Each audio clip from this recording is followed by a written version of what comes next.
दोस्तों एमपीपीएससी के मेंस का एक मोस्ट इम्पॉर्टेंट टॉपिक है एनवायरमेंटल एजुकेशन, जो कि एमपीपीएससी के मेंस के पेपर 3 का टॉपिक है, जिसको हम ईई के नाम से जानते हैं। असल में एनवायरमेंटल एजुकेशन होता क्या है, पर्यावरण शिक्षा होती क्या है।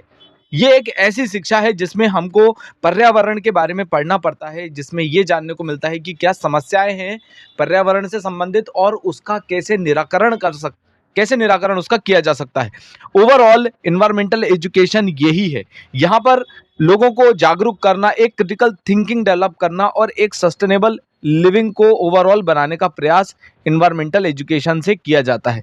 ठीक है, इसी का एक मोस्ट इंपॉर्टेंट डिक्लेरेशन है जिसको हम तिबिलसी डिक्लेरेशन कहते हैं, तिबिलसी डिक्लेरेशन।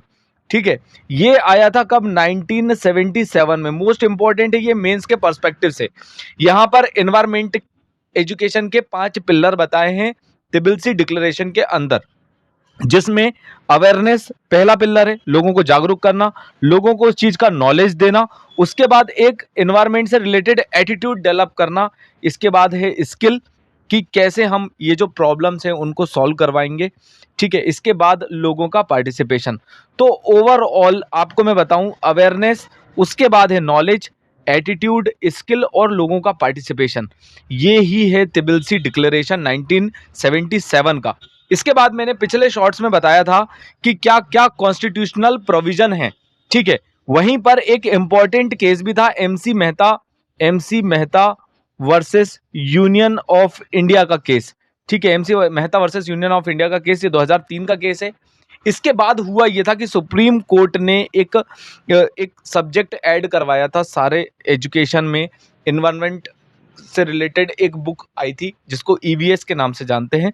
एनवायरनमेंट का एक सब्जेक्ट कंपलसरी किया था। ठीक है, तो ओवरऑल आपको यहाँ पर समझ में आया होगा कि एनवायरमेंटल एजुकेशन या ईई का टॉपिक कितना ज़्यादा इंपॉर्टेंट है। तिबिलसी डिक्लेरेशन को मोस्ट इंपॉर्टेंट ध्यान में रखिएगा, 1977 का है। इसके 5 पिलर हैं, एक बार फिर से रिपीट कर लेते हैं। अवेयरनेस, नॉलेज, उसके बाद है एटीट्यूड, स्किल और पीपल्स पार्टिसिपेशन। ठीक है, इसको इस तरीके से शॉर्ट फॉर्म में बना के याद रखिएगा, AKASP। ठीक है, ओके, थैंक यू।